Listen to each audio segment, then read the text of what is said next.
Jesus, dankie dat ons vanoggend hier by mekaar kan kom. Jesus, dankie dat ons almal hier veilig by mekaar is. Here, dankie dat U God is, dat U waardig is. That You are worthy, Father. As we sang the song, worthy, worthy, worthy is the Lamb. You are worthy. Into eternity you are worthy, Father. En Here, soos ons vandag die woord oopmaak en die woord gaan lees en dit gaan deel wat uit die woord kom, Here, bid ek dat ons gees met U sal connect vanoggend, Here. Vader, dat dit wat U in elkeen individueel wil doen, Here, dat dit sal plaasvind vanoggend in Jesus naam. Father, that You will bring a revelation from out of Your word into our hearts, Father. But Lord, that we will not just hear Your word this morning, but that we will go and do as Your word says, Father. And Father, as we hear that Your Holy Spirit work in us to bring us to full maturity in You, tot volle geestelike volwassenheid in U, Vader. Dankie, Here, vir die voorreg wat ons het om U woord te kan lees. Die voorreg wat ons het om U naam te kan verheerlik in die volheid van wie U is. Want Here, U is waardig, U is heilig, U is soewerein. En ons eer U daarvoor in Jesus naam. In Jesus naam. Amen. Amen. Dankie aanbiddingspan. Dink ons kan heel oggend staan en aanbid. Net voor die Here kom.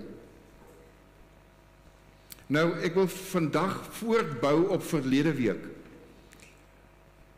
Die krag van vergifnis. The power of forgiveness. Hoekom wil ons voortbou op dit? Want dit is 'n kardinale onderwerp in die volheid wat ons leef in Christus, om totaal vry te kan leef.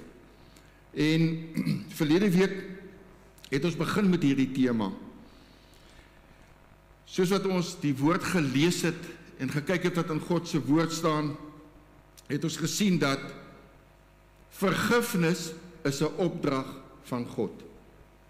Forgiveness is a command from God. En ons kan leer wat dit beteken om werklik in daardie plek van volkome vergifnis in ons verstand, in ons emosies, in ons gees en in ons hart te kom.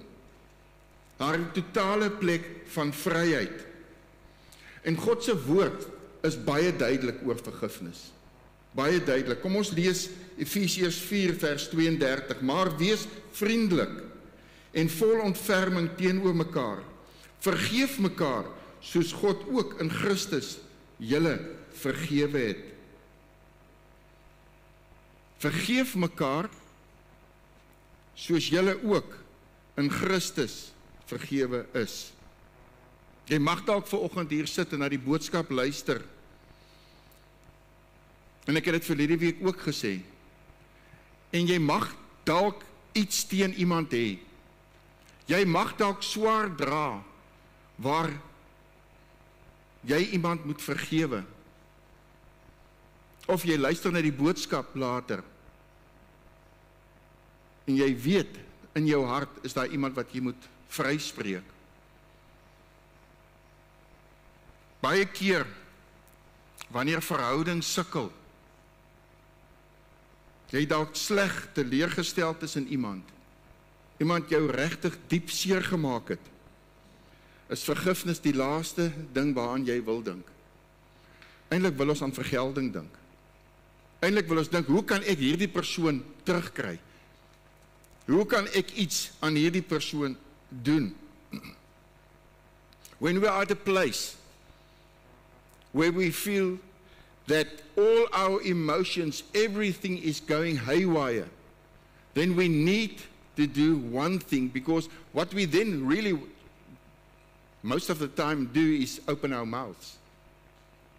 And then we say things that we regret later.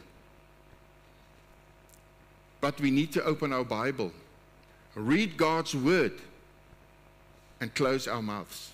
That's what we need to do. Close our mouths and open God's word. And you know, I said it last week, relationships are very complex. If it's family relationships, friends, marriage between a husband and a wife, the most complex relationship on earth, because it's the closest. So many times people are angry and they can't forgive because people have done something to them. And they battle within them to forgive. It's a constant battle that is tiring them out. Because what a person that's been hurt wants to do is to prove to the other one, you are wrong. And staying in unforgiveness is the most hurtful thing to ourselves that we can do. Baie keer dink ons, nee wat, ek kry daai ander persoon. Ek is vir hom kwaad, vir dit wat hy gedoen het. Maar eintlik loop jy met die seer, loop jy met die emosionele seer, en dit maak jou moeg. Dit maak jou fisies moeg, dit maak jou geestelik moeg, en dit maak jou emosioneel moeg. Want dit is 'n konstante, hoe kan ek sê, berg, wat hier voor jou is. Konstante berg. And we need to make room for God to fill our hearts, to fill our minds, and to fill our mouth. Asking Him to change us. Asking Him to change how I'm feeling. And I want to emphasize again this morning, humility invites in the strength of God. To be humble invites in the strength of God. Pride crowds out the strength of God. That's what it's doing. Proverbs 22 verse 4, the reward of humility, that is having a realistic view of one's importance, and the reverent, worshipful fear of the Lord is riches, honor, and life. Die loon van die nederigheid is die vrees van die Here, is rykdom en eer en die lewe. En hierdie skrifgedeelte, as ons na hierdie skrifgedeelte kyk, hy lê so klem op wat die loon van nederigheid is. Wat is die voordeel van nederigheid? Wat is dit om 'n eerbiedige, aanbiddende vrees vir die Here te hê? Dit is om in sy rykdom te wandel. Om in sy, sodat jy geëerd is in dit wat jy doen. 'n Vol lewe. En ek glo werklik ons almal wil in die vryheid wat die Here bied, leef. Dit wat Jesus ons bied, ons wil almal daarin leef. Ons lees in Matteus 18 van die gelykenis wat Jesus vertel het van die Heer, wat die een knegg wat hy vrygespreek het, hy het geld geskuld aan sy Heer, en hy het hom vrygespreek, maar toe gaan die diensknegg na die ander een toe, julle ken die verhaal, en toe soek hy sy geld.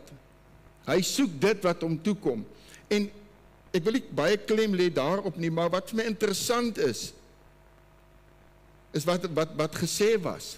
Sy Heer was kwaad, en uit hierdie diensknegg het hy oorhandig aan die pynigers.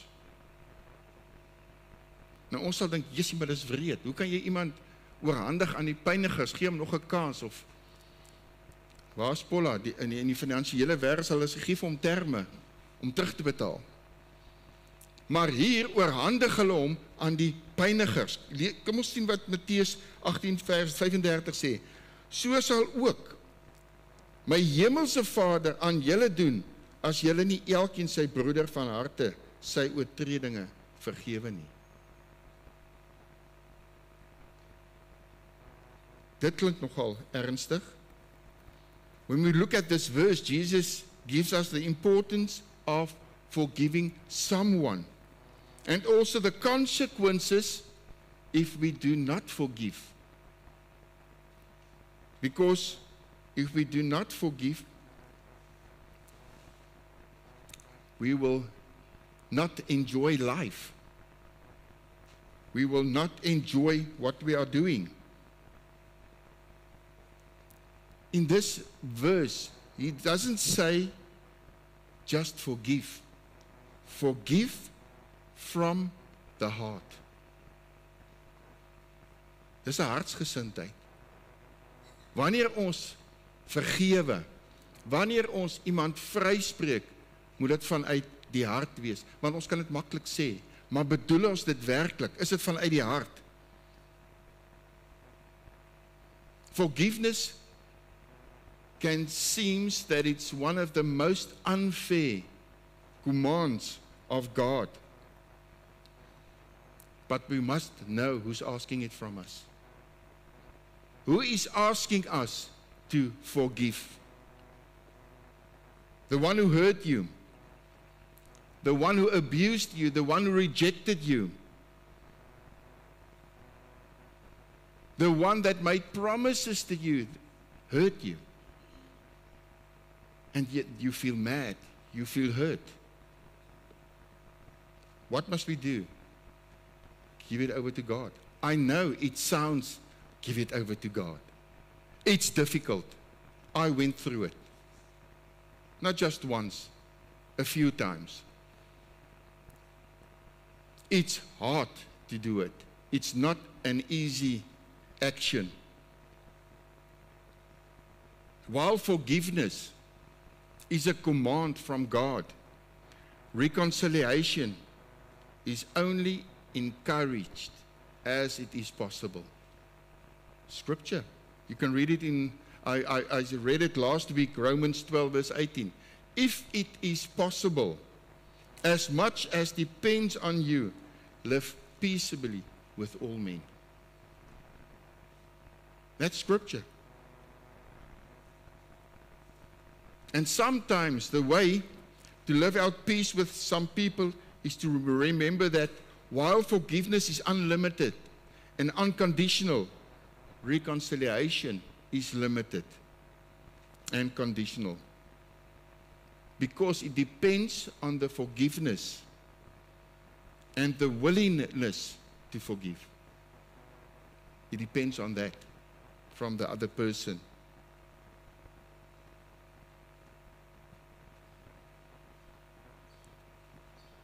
Wanneer iemand na jou toe kom en vir jou vergifnis vra, wat moet jou aksie wees?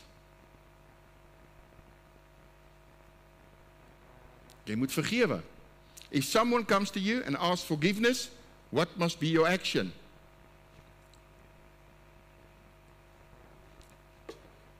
I'm going to get you. No, we must forgive. We need to forgive. Because that person can be in a learning process. We're going back to Scripture. What does Scripture say about it? Luke 17, verse 3 to 4. Take heed to yourself. If your brother sins against you, rebuke him. And if he repents, forgive him. And if he sins again, against you 7 times in a day, and 7 times in a day returns to you saying, I repent, you shall forgive him. So if someone asks you to forgive them 7 times a day, you need to forgive him. Soms is dit moeilik. Maar ek het dan nou vir jou gesê, moenie dit doen nie, of moenie, maar daar doen die persoon dit weer. Nou moet ek, ja, maar ek is jammer, ek het dit nou nie so bedoel, dan moet jy vergewe. Nou so 2 ure gebeur daar weer iets, ek is jammer, jy moet vergewe. Nie maklik nie. Al hoe ons dit kan regkry is om tot die volheid wat Christus vir elkeen van ons het gevul te word. Om in gehoorsaamheid te wandel met hom. en om nie aanstoot te noem nie, aanstoot te neem nie. Want is een ding wat ons baie gou doen. We get offense very easily. Aanstoot gebeur baie gou. Ons moenie. Hoe meer ons die weë van God ken en hom volg, hoe nederiger sal ons word. En hoe nederiger ons word, hoe gouer sal ons iemand wil vryspreek en iemand wil vergewe. Want dit gaan nie oor my nie. Dit gaan oor wat wil Christus in my doen tot die ander persoon. Dis waaroor dit gaan. En die woorde wat ons gebruik, die woorde wat ons spreek met mekaar, moet goddelik wees, moet wyse woorde wees. Nie afbrekend of afkrakend nie, maar opbouend. Nie bitterheid nie, nie selfsug nie. Opbouend die een tot die ander.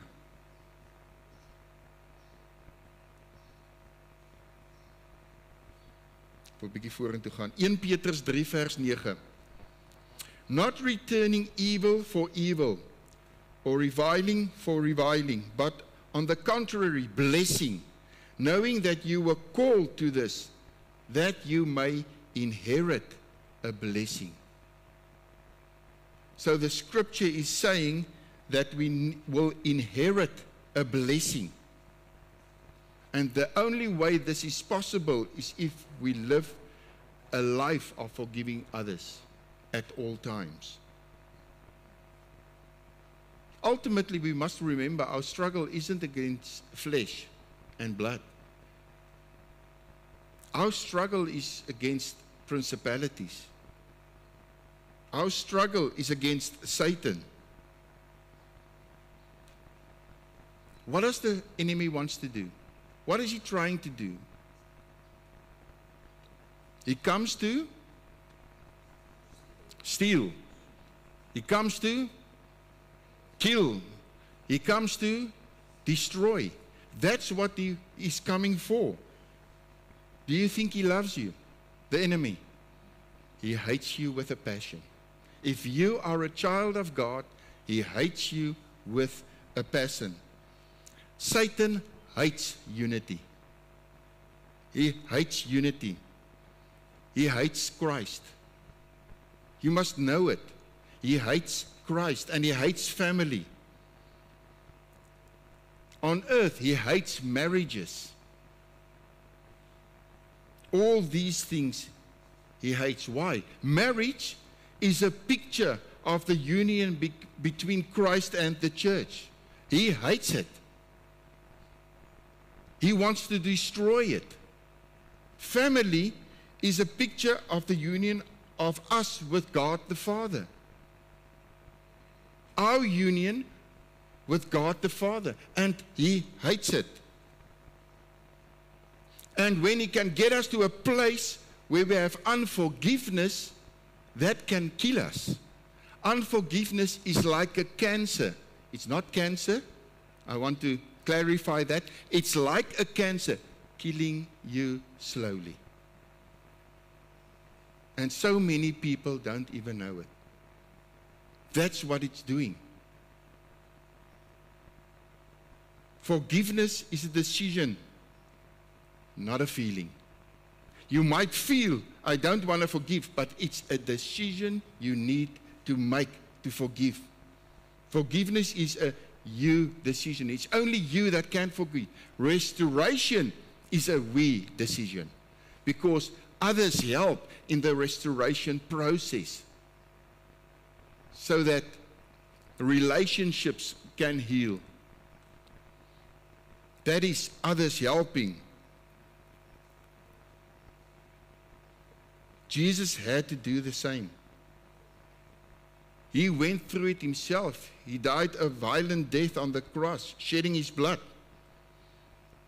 so that we can have the power to forgive.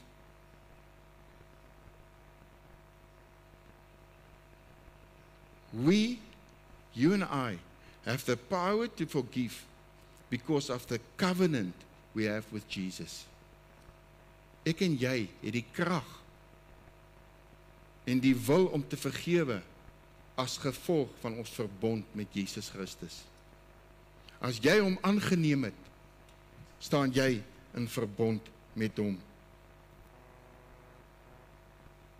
En wanneer ons die verbond erken en weet dat ons in 'n verbond met hom staan, gee daai verbond waar ons weet ons is in Christus, ons die krag om te kan vergewe.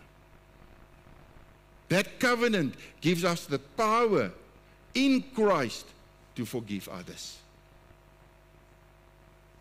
Omdat Jesus my en jou vergewe het, moet ons mekaar vergewe. Moet jy daai een wat die hele tyd hier in jou gedagtes is, moet jy vergewe. En mense, dit is nie maklik nie. Dit is nie 'n maklike aksie om te neem nie. Dit verg baie gebed. Dit verg baie tyd in die woord spandeer. Baie trane, want jy worstel met hierdie. Baie trane. Op die einde is dit maar net die neerlê van myself. Die eie ek moet ek laat gaan. En Jesus volg. Ek praat vanuit ondervinding.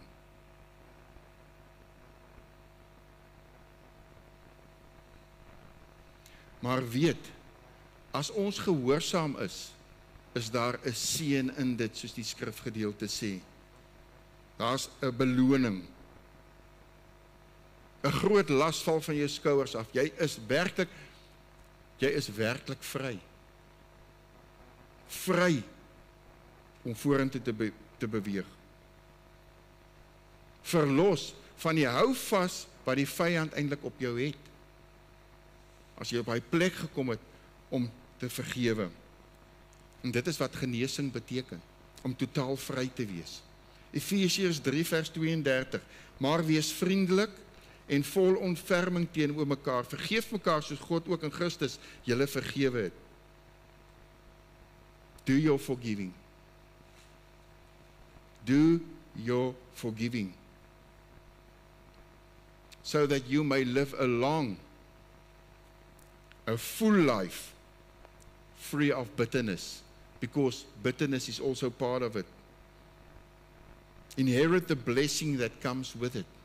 There's a blessing that's coming with it, as Scripture says. How do we sow seed? How do we come to that place of forgiveness? We can only sow a seed when we are on our knees. On our knees in obedience to Christ by forgiving others. And joy is on the other side of forgiveness. There's a joy. Weet julle, daar's 'n opgewondenheid in jou, 'n vreugde in jou wanneer jy op hy plek kom en ander vergewe. Ander vryspreek om in die volheid te leef wat Jesus jou bied.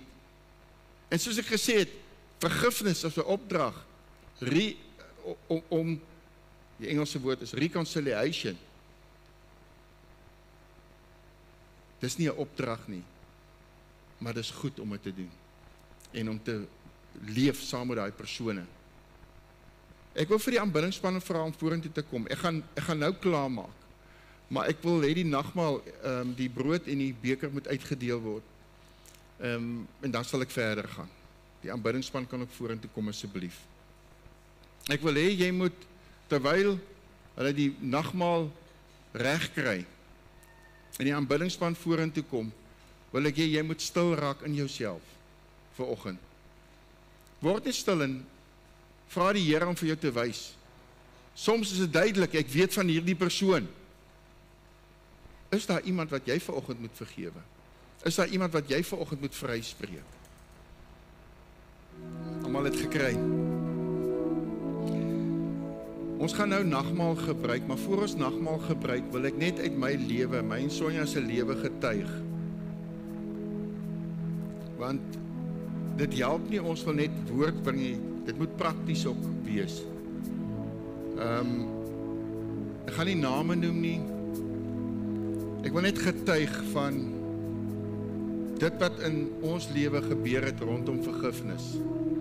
En mense, ons dink baie keer, ja, ek het nou hierdie deur gegaan en ek het mense vergewe en nou is my lewe reg. Dit kan herhaal, dit kan weer gebeur. maar net op 'n ander manier. Baie jare gelede het ek deur 'n groot toets gegaan, van julle het dit al gehoor. En daardie toets het my beroep, my inkomste, my verhoudings, my finansies en my gesin direk geraak.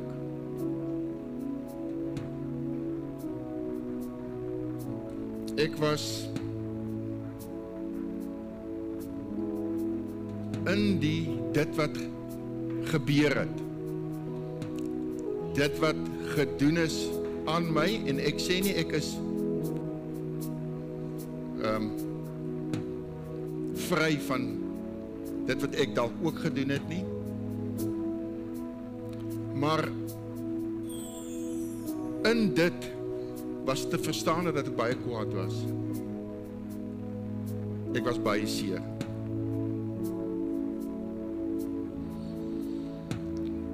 Deel van my pad was om te vergewe, maar om nie net te vergewe nie, om volkome te vergewe.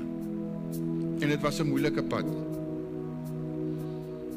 Die woord sê vir ons, as jy iets teen iemand het, mag jy nie die elemente van nagmaal, die brood en die beker neem nie.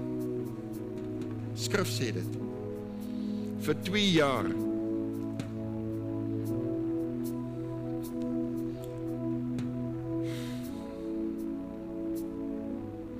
vir 2 jaar het ek nie nagmaal gebruik nie. Want ek het geweet. Ek het geweet hoe ek in my hart voel teenoor 'n persoon. Die helingsproses neem soms langer. Die pad wat elkeen van ons stap is uniek. En dit vat langer as wat 'n mens soms dit wil hê. Maar die belangrikste daarvan is dat ons op die plek kom om te vergewe. Dit het my 2 jaar gevat. Ek het baie gesê in daai 2 jaar, ek vergewe. Ek spreek vry. Maar daar was 'n oomblik, aangesig tot aangesig gesit het, en dit kon doen, toe het ek geweet, in my hart, dis afgehandel. Dan was daar ook 'n ander geval, waar beide ek en Sonja 'n persoon moes vergewe. En hierdie keer was dit nie so lank nie. Hierdie keer het dit gouer plaasgevind, want ons ken die vyand se manier. Ons weet hoe hy werk. Hy wil jou gevange hou. Hierdie keer het die Heilige Gees ons gelei om nagmaal te gebruik, saam te gebruik. Te bid vooraf. Persoon vry te spreek.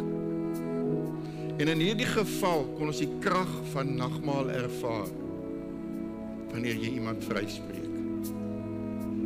Die krag van vryheid wat ons gehad het na dit. En elke keer as ons aan die situasie dink, en die feite is op die tafel, maar elke keer wat ons daaraan dink, weet ons dat die angel uit is. Geen hou vas op ons meer nie. What will happen must happen. It's in God's hands. Dis hoe ons daaroor voel. Then there's such a thing as second-hand offense, where it is necessary to forgive. That is when someone hasn't done something to you, but to someone close to you, and you picked up that offense, that hurt, and you need to forgive that person.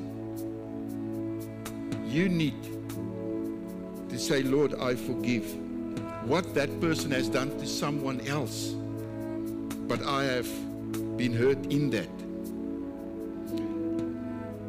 And then there's the other part in life, self-forgiveness. where you need to forgive yourself. Maybe you have done something or said something and you need to forgive yourself. Selfvergifnis is net so belangrik as om iemand anders te vergewe. If you keep holding on to anger or hurt, you will carry the pain with you for life. Forgiveness allows you to let go and find inner peace. Inner peace that surpasses understanding. Forgiveness doesn't mean you approve of what has happened, but it helps you to move forward and stops you from controlling your future, and trust God in that. Because we want to control our future by reacting, but we must retaliate and say, Lord, your way. God, dit wat U wil doen. Psalm 32 verse 1. Blessed is he whose transgressions is forgiven, whose sin is covered. When we are forgiven, the joy of being freed excites our soul. It will bring something forth within us. Forgiveness received gives us back our future and our hope. That is the power of forgiveness, to walk free.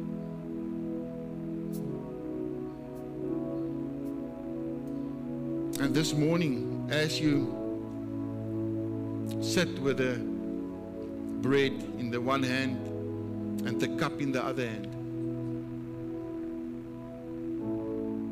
speak to the Lord. Talk to Him.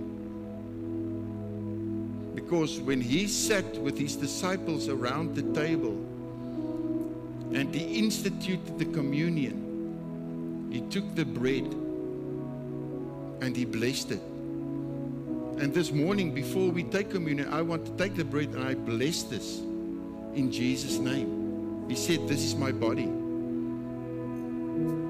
And then He took the cup that signifies His blood, and He gave thanks. And we thank Him this morning for His blood shed for us, so that we can and may have forgiveness and life everlasting. Father, as we sit before You, Here, soos elkeen voor U sit vanoggend, Here, bid ek dat U ons harte sal deursoek. Vader, dat U vir ons sal wys, is daar enige iemand wat ons moet vryspreek vanoggend. Enige persoon of persone wat ons moet vergewe. En Vader, as dit so is, ons weet, Here, baie keer in daai wroeging van vergifnis, is dit soms moeilik, die seer wat gebring is. Dit wat gesteel is, tyd wat weggeneem is. Vader, ek bid dat U met elkeen sal wees wat in 'n worsteling is, en Here, dat U hulle deur daai worsteling sal help nou in Jesus naam. Waar mense hulle self dalk moet vergewe vir dit wat gesê of gedoen is, Vader, bid ek dat hulle op die plek sal kom om hulle self te vergewe. To forgive themselves, Father, and not walking around in that trap of the enemy. And Father, where people have picked up second-hand offense, I pray, Father, that they will also forgive. And that they will walk free of that what the enemy wants to put on them, Father. The hold that the enemy has on them, Lord. Father, where unforgiveness is like a cancer, where it is killing us slowly, slowly from within. I pray, Lord, that you will come, and as people forgave, that they will experience and feel that freedom and that joy from within. Here, dat hulle vry sal voel in U, Here. Ek bid, Here, dat hy vreugde wat ons in U vind, die krag wat ons in U vind, die krag wat ons vind in vergifnis, Here, dat die vreugde vanuit dit na vore sal kom in Jesus naam. I cancel out the plan of the enemy where he wants to say what you are doing is a lie, is not worth it. I cancel out these lies, Father, in Jesus' name. Because when we come to you in the name of Jesus and ask forgiveness, you forgive us. And there's no buts, except that you forgive us. And I pray, Lord, that people will experience freedom in you this morning as they come to that place of forgiveness. And I pray it in the mighty name of Jesus Christ. En in naam van Jesus bid ek dit. Amen.